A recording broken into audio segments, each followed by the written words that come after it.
आखिर भगवान श्री कृष्ण ने कहां छुपाई अश्वत्थामा की दिव्य मणि, और आखिर अश्वत्थामा की ये मणि उन्हें वापस कब मिलेगी। नमस्कार, मैं हूं प्रवीण, आप देख रहे हैं मिस्टीरियस हिंदू। तो चलिए अब करते हैं ज्ञान की बात, लेकिन वीडियो में आगे बढ़ने से पहले हमारे चैनल को सब्सक्राइब अवश्य करें और बेल आइकन जरूर प्रेस करें। हम सब जानते हैं कि भगवान श्री कृष्ण के श्राप के कारण अश्वत्थामा अभी भी भारत के जंगलों में भटक रहे हैं। कई लोगों ने उन्हें देखने की बात कही है और कई साधु संतों का तो दावा है कि वो आज भी अश्वत्थामा से मिलते हैं। कहते हैं श्राप देते समय भगवान श्री कृष्ण ने अश्वत्थामा के मस्तक से वो शक्तिशाली मणि को निकाल लिया था, जो अश्वत्थामा की शक्तियों का स्रोत था। और इस मणि की खासियत ये थी कि यह मणि की शक्ति अश्वत्थामा अपने उपयोग में लाते थे और इससे किसी भी परलोक शक्ति यानी कि गंधर्व, किन्नर, यक्ष इत्यादि को आराम से परास्त कर सकते थे। महाभारत के युद्ध में भी इस मणि के प्रभाव से अश्वत्थामा कभी कभार अपने घावों को आसानी से भर भी लेते थे। लेकिन अब सवाल उठता है कि आखिर भगवान श्री कृष्ण ने अश्वत्थामा की वो दिव्य मणि निकालकर कहां पर रखी है? क्या आज भी इस धरती पर वो दिव्य मणि कहीं मौजूद है?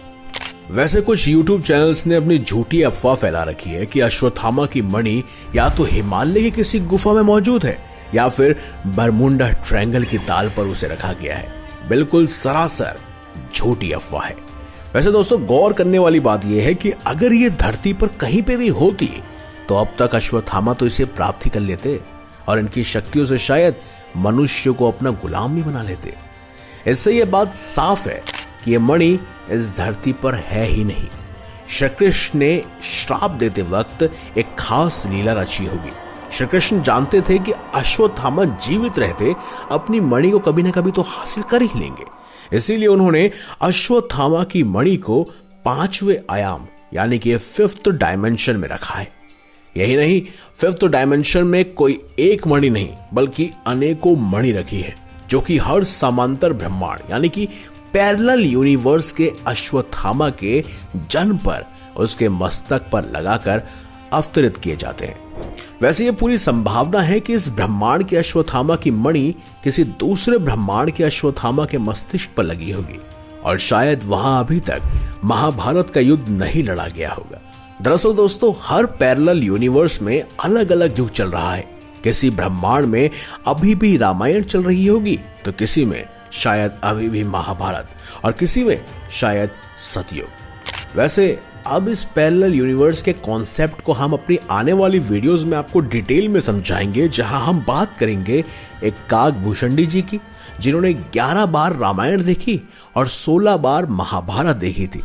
वैसे इसका वर्णन हमारे वेदों में भी किया गया है। साथ ही भगवान श्री कृष्ण और ब्रह्मा जी की भी एक कथा को आपके साथ हम साझा करेंगे, जहां पर मल्टीवर्स का सिद्धांत किस तरह से विज्ञान को चुनौती देता है कि कैसे भगवान श्री कृष्ण की लीला से ब्रह्मा जी का पूरा घमंड टूटा और उन्हें खुद मल्टीवर्स को पहली बार अपनी आंखों से देखा और जाना। वैसे अब वापस बात करते हैं अश्वत्थामा की मणि की।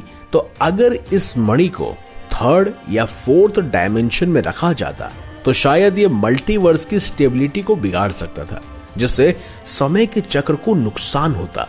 वैसे भगवत पुराण और विष्णु पुराण में भी इसके कई सारे संदर्भ मिलते हैं, जहां लिखा है कि परलौकिक वस्तुएं यानी कि डिवाइन वेपन्स को देवता अपने अपने आयामों में नहीं ले जा सकते हैं। ये बिल्कुल असंभव है। अब उदाहरण के लिए सूर्यपुत्र कर्ण का शक्तिशाली कवच इंद्रदेव स्वर्ग ले जाना चाहते थे, लेकिन वो स्वर्ग उसे नहीं ले जा पाए और इसीलिए उन्हें धरती पर ही किसी जगह पर किसी डायमेंशन में उसे रखना पड़ा।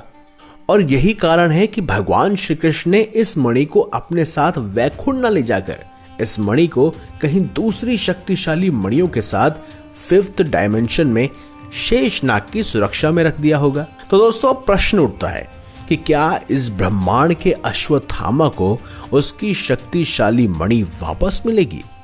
तो इस सवाल का जवाब है हाँ, अश्वत्थामा को उसकी मणि वापस जरूर मिलेगी, क्योंकि कलयुग के अंत में भगवान विष्णु के 10वें अवतार यानी कि कल की अवतार अश्वत्थामा के मस्तिष्क पर उनकी इस मणि को दोबारा से स्थापित करेंगे, क्योंकि तब कल की अवतार को अश्वत्थामा की आवश्यकता जरूर होगी, क्योंकि उस समय सभी चिरंजीवी मिलकर कली पुरुष जैसे विनाशक का अंत कर सकेंगे और कलयुग को सतयुग की तरफ ले जा सकेंगे। अब ऐसे में एक और सवाल आपके मन में जरूर उठा होगा कि आखिर अश्वत्थामा और कल्कि अवतार की भेंट कब होगी। तो दोस्तों, हमारे कई पुराणों में जैसे कल्कि पुराण और ब्रह्मांड पुराण में बताया गया है कि जब कलयुग अपने अंतिम संधि काल में होगा, सभी नदियां सूख चुकी होंगी, मानव भक्षक बन चुका होगा, हर तरफ एआई रोबोट्स और मशीन का वॉर चल रहा होगा, धरती में 11 सूर्य दिखेंगे और अंधकार का राजा कली पुरुष सबको अपनी चपेट में ले चुका होगा। तब भगवान विष्णु का अंतिम अवतार यानी कल्कि अवतार जन्म लेगा और उसकी सहायता हेतु 17 चिरंजीवी योद्धा कल्कि अवतार के साथ आएंगे, जिनमें से एक चिरंजीवी योद्धा खुद अश्वत्थामा होंगे। अब अगर आपने मेरी बात को नोटिस किया हो तो मैंने यहाँ पर 7 चिरंजीवी नहीं बल्कि 17 चिरंजीवी कहे हैं। तो वैसे इस बारे में मैंने वीडियो बनाई हुई है, आपको यहाँ पर भी दिख जाएगी, लिंक डिस्क्रिप्शन में मिल जाएगा और साथ ही आई कार्ड बटन में भी आपको ये वीडियो जरूर नजर आएगी, तो इसे जरूर देख लीजिएगा ताकि आप भी 7 नहीं बल्कि 17 चिरंजीवियों के बारे में जान सके। Back to the topic. अब अश्वत्थामा की मणि को छुपाना हो या उन्हें श्राप देना, इस बारे में बड़े बड़े ज्ञानी और पुराण बताते हैं कि ये सिर्फ भगवान श्री कृष्ण की जगत लीला है जो सतयुग से ही वो दिखाते आ रहे हैं। तभी तो उन्हें पालनहार और सृष्टि का संचालन करने वाले देव के रूप में जाना जाता है। और अश्वत्थामा को दिया गया श्राप शायद पृथ्वी के अच्छे उद्देश्य के लिए ही हो। वैसे भी भगवान कृष्ण और चिरंजीवियों के सबसे बड़े दुश्मन कली पुरुष को चारों युगों में सबसे अधिक शक्तिशाली राक्षस के रूप में जाना जाता है, जो पहले ही जन्म ले चुका है और कलयुग के अंत में वो अपने भौतिक स्वरूप को हासिल कर जाएगा। फिर उसके अंत हेतु कई प्रकार की शक्तियों की आवश्यकता होगी। वैसे इस बात का ज्ञान भगवान श्री कृष्ण को शायद पहले से ही था और इसी कारण भगवान श्री कृष्ण ने अश्वत्थामा को श्राप दिया, जिससे समय आने पर अश्वत्थामा कली पुरुष का अंत करने में भगवान कल्कि की सहायता कर सके। तो दोस्तों, इस वीडियो के माध्यम से आपको पता चल गया होगा कि अश्वत्थामा की छीनी हुई मणि आखिर भगवान श्री कृष्ण ने कहां रखी हुई है। लेकिन अभी भी ज्ञान से भरी कई सारी ऐसी वीडियोस है जो हम आपके लिए लेकर आते रहेंगे, जिन्हें देखने के बाद आप भी मानेंगे कि सनातन धर्म is the source of science and everything. तो इस वीडियो को आप ज्यादा से ज्यादा लाइक जरूर कीजिएगा, साथ ही शेयर भी कीजिएगा और हमारे चैनल को सब्सक्राइब अवश्य कीजिएगा। तो वीडियो अच्छी लगी है तो लाइक, सब्सक्राइब, शेयर जरूर कीजिएगा। तो मिलेंगे अगली बार एक नई खास वीडियो के साथ। अब तक देखते रहिए संपूर्ण ज्ञान का केंद्र बिंदु मिस्टीरियस हिंदू।